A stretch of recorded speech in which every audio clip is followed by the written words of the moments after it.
Muy buenas. En la confluencia de 4 galaxias, marketing, datos, tecnología y derecho, hemos creado este espacio, donde entrevistaremos a DPOs, CMOs, CDOs y otras criaturas salvajes de procedencia dispar. Yo soy Sergio Maldonado y esto es Masters of Privacy en castellano.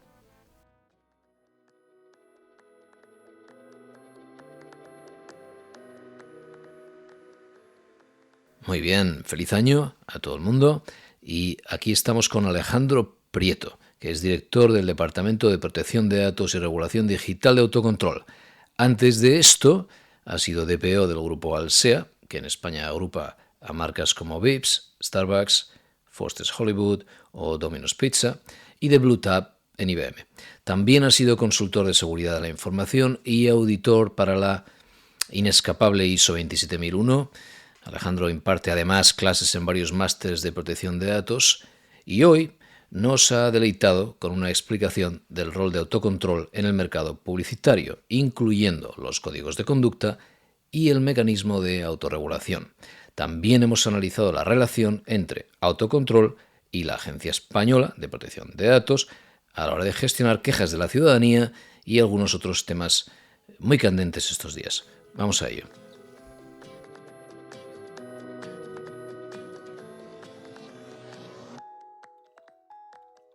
Alejandro, gracias por venir. Pues nada, Sergio, muchas gracias a ti y un placer estar contigo y con todos los oyentes, que la verdad es que soy asiduo al podcast, así que un honor para mí y un placer. Una alegría oírlo. A ver, autocontrol hace muchas cosas y los códigos de conducta es verdad que son lo que más resuena así al profano. ¿Cómo empezaron?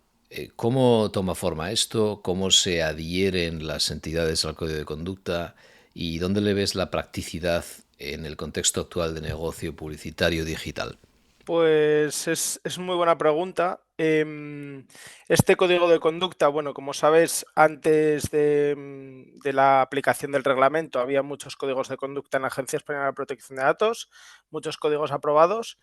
Tras la entrada en vigor y tras la aplicación del reglamento, esto se redujo mucho. Realmente ahora mismo solo hay 3 códigos aprobados por nuestra autoridad de control. Uno de ellos es el nuestro autocontrol. En ese sentido, fuimos el primer código que se propuso ante la Agencia Española de Protección de Datos, el primero aprobado, y realmente tiene una utilidad muy práctica para todo el ecosistema.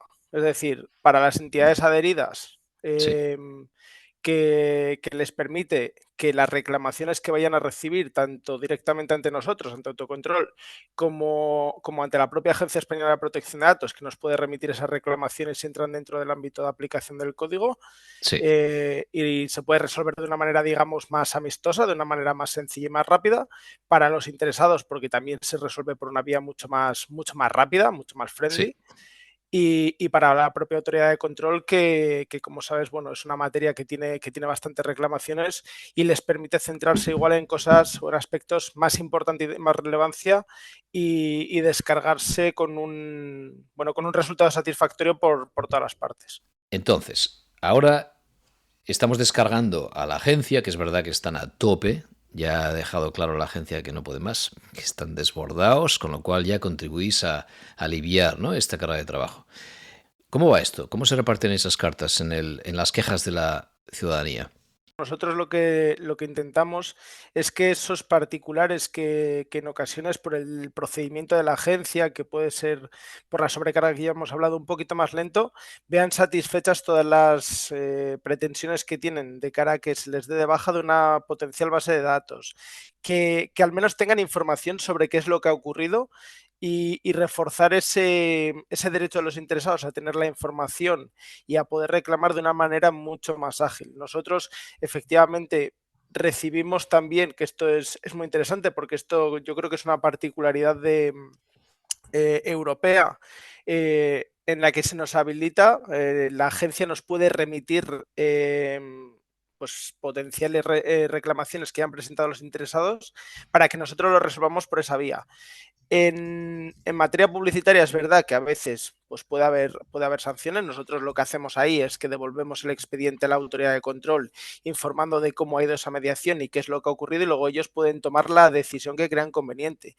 Las resoluciones que podemos tener ahora mismo de cara a la Agencia Española de Protección de Datos no son tanto por una conducta publicitaria, sino por cualquier otro motivo que entre dentro del ámbito del reglamento. Es decir, con nosotros al final lo que hacemos es que con este código también exigimos y comprobamos que se cumplen unas determinadas garantías y por lo tanto brindamos a las compañías de una mayor seguridad jurídica en cuanto a su actividad publicitaria. Lógicamente en el resto no podemos entrar, nosotros tenemos el ámbito al final reducido y dentro de ese ámbito actuamos, sin perjuicio de lo que luego pueda llevar a cabo la autoridad de control, por supuesto. Pero sí que es verdad que hacemos un poco de intermediario entre el interesado y la propia compañía, reduciendo mucho los plazos y por lo tanto teniendo un nivel de satisfacción por parte del usuario muy elevado. Para que te hagas una idea, tenemos aproximadamente un 75-70% de acuerdos de mediación favorables, lo que demuestra que el procedimiento funciona. Y luego es verdad bueno, que en esta materia todos somos conscientes de que se está produciendo unas situaciones, que hay llamadas fraudulentas, que muchas veces Sí. no están controladas por las propias compañías y que ni siquiera la autoridad de control está pudiendo llegar a ellas. Y también hay muchas situaciones de esas que nosotros también vivimos dentro del autocontrol. Oye, ¿cuáles son los grandes éxitos así de las quejas, si te puedo preguntar? Lo que más veis, lo más frecuente. Bueno, pues al final comunicaciones comerciales. Luego también algo que no hemos tenido en cuenta y que quizás sería bueno comentarlo, es que nosotros también trabajamos con un protocolo de mediación que está destinado en este sí exclusivamente a las 4 grandes de telecomunicaciones y que ahí actuamos en otras vías. Pues por ejemplo, si se ha producido una cesión de deuda que el interesado entiende que no se ha hecho con las debidas garantías. En estas, por ejemplo, actuamos y bueno, lo mismo, un nivel de satisfacción altísimo. Si nos vamos al ámbito publicitario puro y duro, diría que al final comunicaciones comerciales, a pesar de que podemos tener algunas por cookies publicitarias, por cualquier otro tema, por una, no lo sé, una landing de captación que no esté Sí. adecuada o una política de privacidad, lógicamente, y como todos yo creo que podemos prever, el core más grande de reclamaciones que recibimos vienen por una SMS comercial, un correo electrónico comercial, una llamada comercial que el interesado entiende que no tendría que haber recibido, muchas veces porque viene de una conducta fraudulenta, muchas veces porque no es consciente de que ha otorgado un consentimiento y cuando se lo entregan lo que hace es solicitar una supresión de sus datos o una oposición a ese tratamiento, y otras veces simplemente pues porque vienen de otras bases de datos que efectivamente sí tenían ese consentimiento. En tu experiencia, ¿hay una presencia predominante de activistas en esas quejas por vuestro lado, donde llegan a autocontrol, o es más particulares sueltos? Hay más particulares sueltos, pero también hemos visto de lo otro y Organizaciones de sí, consumidores, sí, no, y persona física que se, en la misión. bueno, sí, que es casi un profesional de esto Sí, y que reclama en numerosas ocasiones por, bueno, muy sí, profesionalizado, como digo, con una reclamación muy fundada muchas veces, pero sin motivos muchas veces también. sí, un fundamentalista. Sí, los hay. Los hay en materia Sí, de cookies, bueno, hemos visto también algunos, o sea, siempre hay de esto. sí, claro, de todo se hace deporte, ¿verdad? Sí, sí, por supuesto.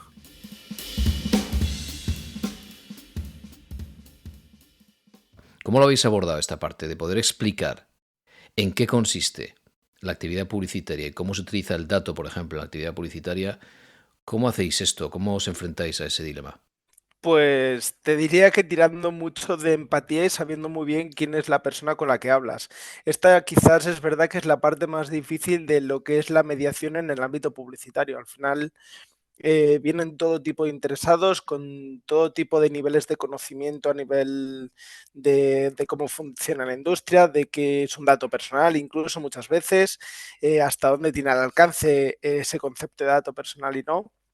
Y lo que hacemos al final es que, por suerte, tenemos un equipo muy bueno, ya no solo a nivel técnico, que también, sino a nivel de bajar a tierra todos esos conceptos para explicárselo a personas de diferente tipo y que entiendan qué es lo que realmente está pasando con sus datos personales. Te diría que es bajar a un ámbito oral el legal tech, es decir, explicar una política de privacidad y explicar lo que está haciendo la compañía en sus propias palabras, con sus alegaciones, pero transformándolo al lenguaje que puede entender cualquier persona para que ese interesado, que realmente un sujeto que pueda verse afectado por un tratamiento de datos en el ámbito publicitario, pueda entender qué es lo que realmente se está haciendo y por qué sí o por qué no esa conducta que estaba haciendo la compañía en concreto pues tenía legitimación o no.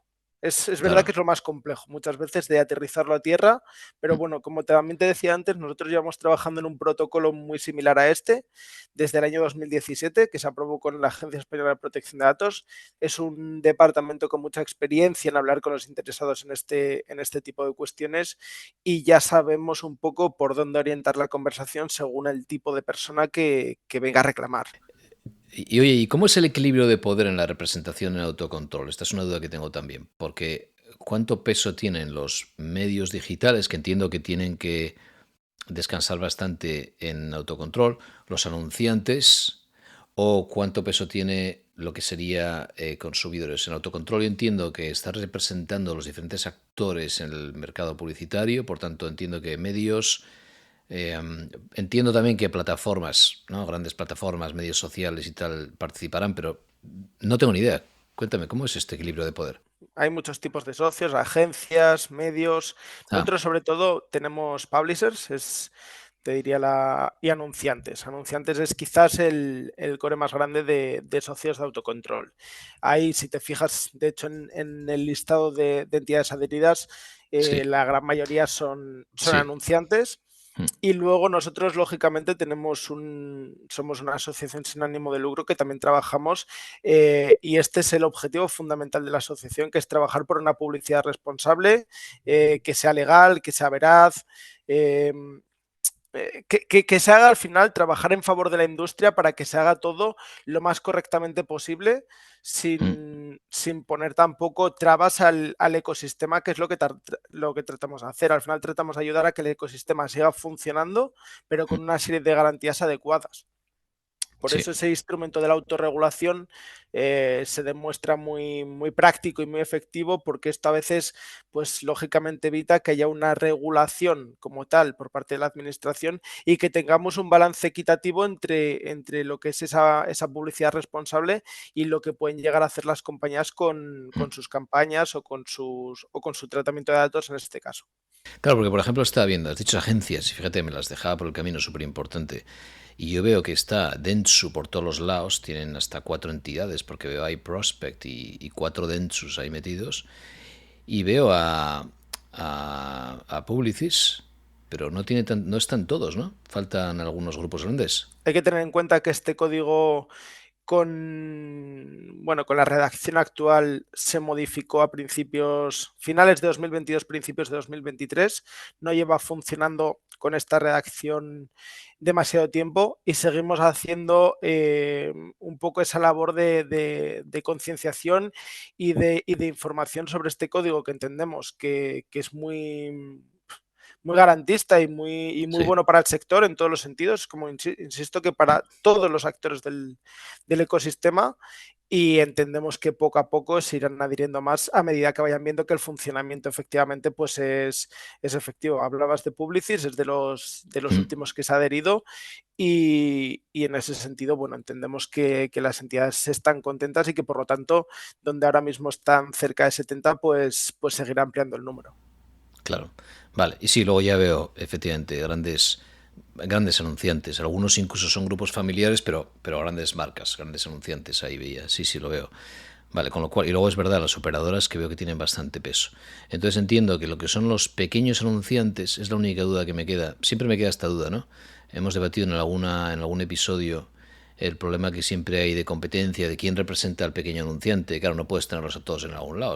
A veces son micropymes de e-commerce que venden, ¿sabes?, con 3 empleados, que venden siempre digo el ejemplo de los test online y estas cosas, ¿no?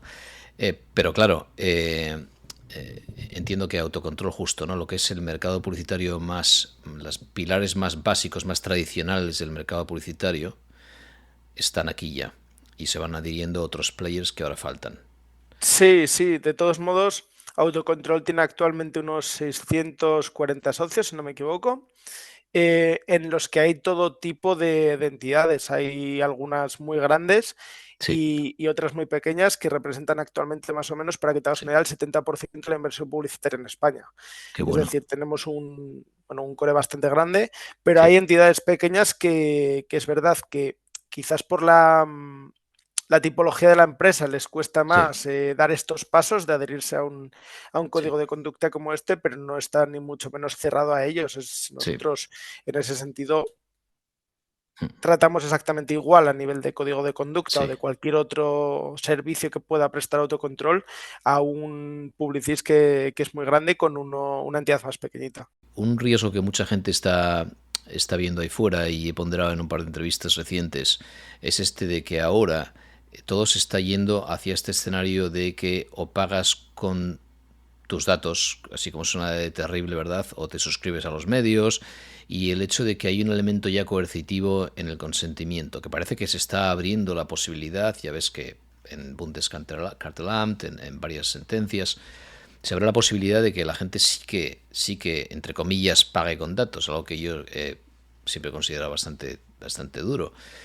Pero el tema es que está pasando. Entonces ahora mismo estamos yendo a este espacio donde la gente está consintiendo por un lado, está consintiendo, sea porque no quiere pagar, por ejemplo, los periódicos online, ¿no? En España va a llegar ahora en la nueva guía de cookies que entiendo que habéis participado, también vosotros, se abre la posibilidad esta de que haya un pago como hay en Francia, como hay en Alemania, como hay en Italia.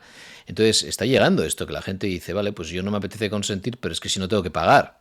Entonces, si llegamos a este escenario, la gente va a consentir y a continuación, ¿qué va a pasar? O sea, entiendo que habrá menos quejas, entiendo porque si retiras el consentimiento asumo que pierdes la ventaja, esto es otra pelea que tendrá que empezar. Pero ¿cómo ves esto? Es decir, un escenario donde ahora todo va a consentimiento, porque estamos viendo cómo se ha arrinconado a Meta hacia el consentimiento, ¿verdad? No solo por la DMA, si quiere hacer vasos comunicantes con WhatsApp o lo que quiera, sino también porque ahora mismo no le dejan utilizar ni contractual ni interés legítimo para publicidad altamente segmentada, para conductual. Entonces, si todo va a consentimiento y el consentimiento va a una especie de alternativa al pago, ¿por dónde ves tú, cuál es tu impresión del futuro de la publicidad en ese escenario con todos estos socios que tenéis y que veis el día a día del mercado publicitario? ¿Hacia dónde crees que avanzaría esto? Pues, a ver, aquí tengo ciertas dudas también de cómo se va a aplicar en Europa de manera efectiva. Por un lado, creo que las autoridades de control efectivamente, o la gran mayoría de ellas, está abriendo esa posibilidad de llegar a pagar con tus datos, pero también creo que se ha de hacer con unas determinadas garantías, con unos determinados requisitos y en casos muy concretos. Creo que no es algo que se vaya a abrir de manera generalizada y que creo que va a haber que justificarlo muy bien. Vamos a ver si hablabas de Meta, vamos a ver si puede justificar ese precio, ese pago de acuerdo a los servicios que presta actualmente, porque en esto sí que, por ejemplo, Francia tiene unos requisitos más o menos tasados en los que se llega a evaluar cómo puedes llegar a hacer ese muro de cookies, ese paywall.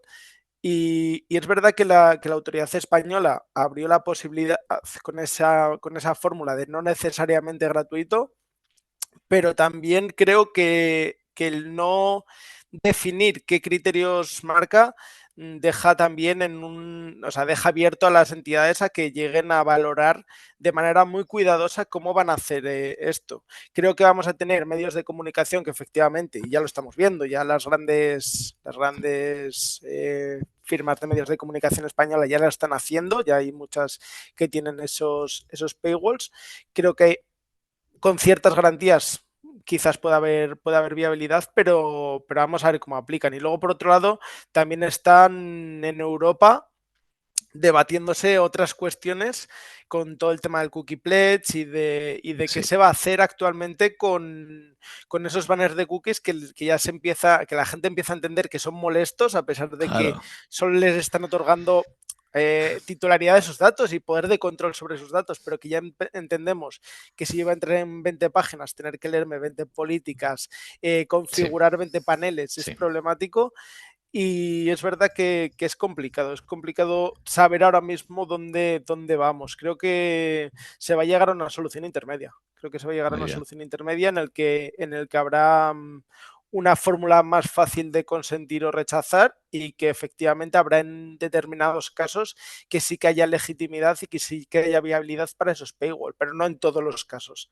No en todos los Muy bien. casos como parece que algunas corporaciones quizás quieran llevar a hacer cuando la legitimación, bueno, pues puede ser más dudosa, tanto a nivel de precios como a nivel de la propia actividad que tiene esa entidad.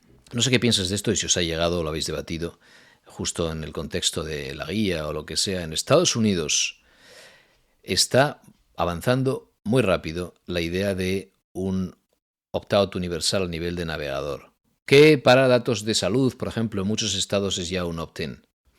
Pero la clave está en que si se puede hacer a nivel de navegador, como en su día el legislador europeo intentó incluso con ePrivacy hace 5.000 años, o sea, en el 2002 ya, pues si eso se puede hacer así, y ahora mismo el estándar de Global Privacy Control está avanzando muy rápido, han sacado muchas guías para implementarlo, en California es obligatorio tenerlo, en Colorado ahora es obligatorio tenerlo, en la web tienes que hacer que se cumpla, que se lea. Claro, si tú tienes algo así que es muy fácil implementar y el usuario puede en su navegador ya directamente decir quítame todo de en medio menos esto y esto, y no quiero ver más banners que me estropean la vida, que para discapacitados la mitad o más son no accesibles. ¿Tú ves algo de futuro? Yo estoy muy obsesionado con esto. ¿Tú cómo, cómo ves esto de avanzar hacia un opt-out universal en el navegador? Pues veo que el equilibrio es complicado. Es complicado porque un opt-out universal como el que hablas puede ser muy dañino para la industria. O sea, puede ser Ahí está. complicado tener que gestionar solo a través de un opt-out que todos mis consentimientos para un perfilado, para un análisis de una simple navegación, se vaya a ir al traste con un solo clic. Y creo que eso es complicado para el sector y que quizás no sea justo. Al final, eh, tenemos lógicamente que velar por que los interesados estén protegidos y porque sus datos se traten con licitud y con todas las garantías, pero ir a un sistema de ese tipo también creo que pone en desequilibrio a una industria que es muy potente y que mueve mucho dinero al final.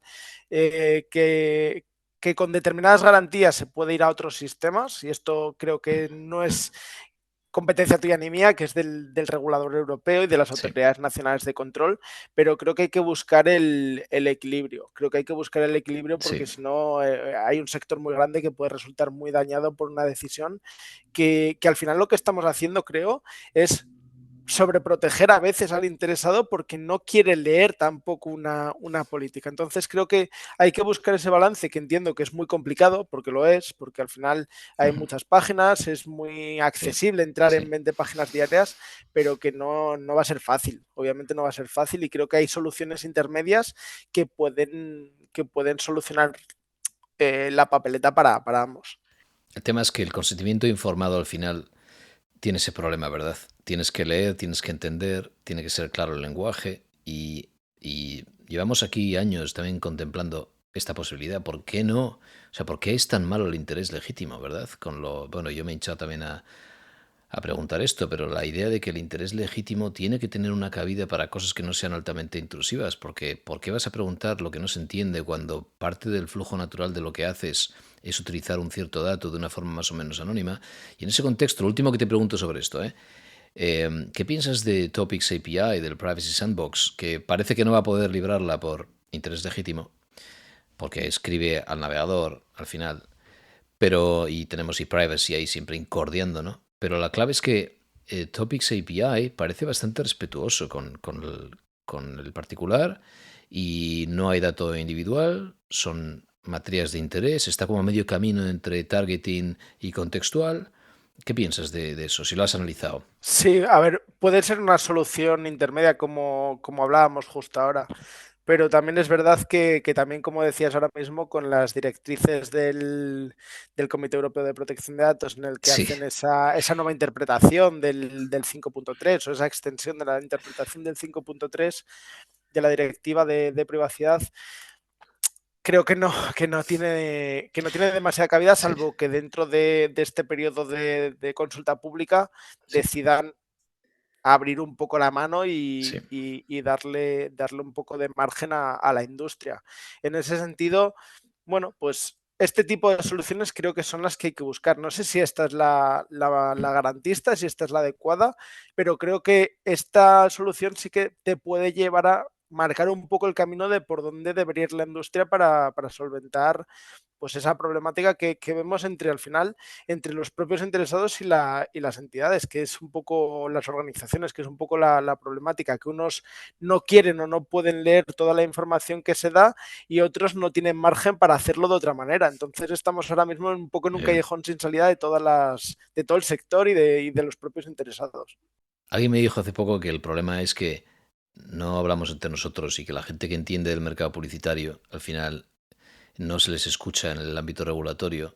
Hay un problema de competencia. Claramente con Topics API sería el problema que quedaría abierto. Al final sigue habiendo esa piedra en el zapato de que no deja de ser Google imponiendo los topics. ¿Hacia dónde ves? Estáis apuntando, por ejemplo, ¿no? Si apuntas a 5 años o 10 años de cara a vuestros asociados y a los códigos de conducta y a vuestro rol en el mercado, ¿dónde ves que podéis tener más impacto? Pues yo creo que la autorregulación cada vez se está evidenciando como un mecanismo más eficaz. En ese sentido, la propia actividad de autocontrol, pero no solo autocontrol, de otras autoridades europeas así lo están dejando ver. Creo que nuestra actividad tiene que seguir enfocada, lógicamente, dentro del ámbito publicitario, en seguir ayudando al ecosistema a que pueda hacer las cosas que quiera hacer de una manera correcta y garantista para todos los actores del ecosistema. O sea, al final nosotros no velamos ni por los anunciantes, ni velamos por los interesados, ni velamos por las autoridades de control. Velamos porque esta industria siga pudiendo trabajar de una manera responsable. Y ahí, lógicamente, pues seguiremos ayudando en todo lo que podamos con todo lo que se nos vaya ocurriendo con respecto a códigos de conducta, con respecto a ese tipo de guías en las que nosotros participamos y seguir ayudando en ese sentido a las autoridades de control, pero también a los interesados y a los anunciantes para que podamos llegar a ese equilibrio que hablamos que es tan Sí. difícil y tal y como está. Creo que hay vías y que al final cuando se te cierra una puerta te van a abrir una ventana y creo que es donde tiene que ir la industria y a partir de ahí nosotros estaremos para ayudar a todos los actores del entorno. ¿Qué más crees tú que es interesante comentar ahí fuera? Pues mira, yo tengo, y esto ya al margen de la actividad de autocontrol y de, y incluso de mi actividad como responsable del Departamento de Protección de Datos y Regulación Digital, tengo muy en la cabeza y siempre me fijo en aquellas políticas en las que realmente vemos ese legal design que tanto se habla pero que luego nadie hace. Creo que es muy importante, y lo hemos hablado antes, creo que es muy importante que la gente realmente que está en la calle comprenda eh, el tratamiento de sus datos, qué se está haciendo con sus datos, cómo se está haciendo, dónde se está comunicando, y creo que eso no pasa por políticas de privacidad complejas, con referencias normativas, con Sí. textos que a veces cuesta entender, con remisión a varias bases de legitimación que Sí, no tiene demasiado sí, sentido, sí. sino que se empieza a trabajar un poco en la adecuación real de a quién nos estamos dirigiendo con esa política de privacidad y sin caer en patrones engañosos, lógicamente, tratar de adecuar un poco más el lenguaje y tratar de orientar toda esa información a los interesados. Creo que aunque llevamos ya muchos años trabajando con normativa de protección de datos, que con reglamento especialmente hemos visto un auge de este sector, todavía en la calle la gente no sabe lo que supone el tratamiento de sus datos, no entiende las políticas de privacidad, sigue viéndonos como esos abogados que hablan con conceptos técnicos, pero que no les aportan realmente información que sea útil. Y creo que ahí hay mucho trabajo que hacer. Creo que es algo en lo que los DPOs podemos, yo como ex DPO y ahora como experto en privacidad, podemos trabajar muchísimo, que hay un margen muy grande para poder informar y realmente para que este sector se desarrolle realmente de cara a la ciudadanía, que es lo que tenemos que hacer, que al final todos nosotros como ciudadanos somos los potencialmente afectados por ese tratamiento de datos que puede hacer una administración pública o diferentes entidades privadas y que no se está haciendo lo suficiente. Y es algo que tengo muy marcado desde el principio de este reglamento, que yo entendía que se iba a empezar a hacer de una manera más natural, porque al final era uno de los objetivos también y se habló mucho de que fuera referencias normativas, tratamiento o una explicación mucho más sencilla, iconos, pero no se, finalmente no se está trabajando demasiado y creo que es algo donde se podría ir. Y es verdad que hay incluso librerías de diseño, bueno, yo uso unas cuantas, librerías de diseño legal ahí fuera abiertas, de open source, que puede usar cualquiera, que no aprovecha nadie. Y se pueden hacer cosas maravillosas ahora en cuanto a políticas accesibles, ¿verdad? Bonitas, comprensibles, con iconos, gráficas, navegables. Tú te compras un videojuego y claramente puedes identificar 5 o 6 iconos que refleja muy claramente qué tipo de contenido, si es contenido violento, si es contenido sexual, si es para mayores de 18. Se ha trabajado en otros sectores. Creo que es algo que tiene mucho desarrollo dentro de nuestro campo y que, como tú dices, optar por iconos. Hace poco veía en el ámbito de menores una política de privacidad que a mí me gustó mucho, que os invito a que la veáis, que es la de Lego, en la que explicaban de una manera muy visual y para adaptada al lenguaje y a quién va dirigida esa política de privacidad, de cómo se estaban tratando esos datos y permitía entenderlo. Igual no entiendes hasta el último digamos, aspecto de ese tratamiento, pero entiendes lo fundamental, que es lo importante. Creo que ahí es algo que debemos trabajar, que nos debemos poner las pilas y que hay mucho desarrollo ahí. Muy bueno, Alejandro, muy buena reflexión, muy buenas ideas. Gracias. A ti, Sergio, muchas gracias y nada, gracias de nuevo por contar conmigo y dejarme tener este espacio en tu podcast. A ti por venir. Hasta aquí hemos llegado hoy. Puedes consultar las notas del episodio en mastersofprivacy.com y si te apetece puedes seguirnos en LinkedIn, donde hay un canal específico de Masters of Privacy con materiales complementarios y algunos esquemas o chuletas ilustrativas de vez en cuando, y también puedes enviarnos sugerencias para futuras entrevistas o temas, y todo ello bienvenido. Gracias y hasta la próxima.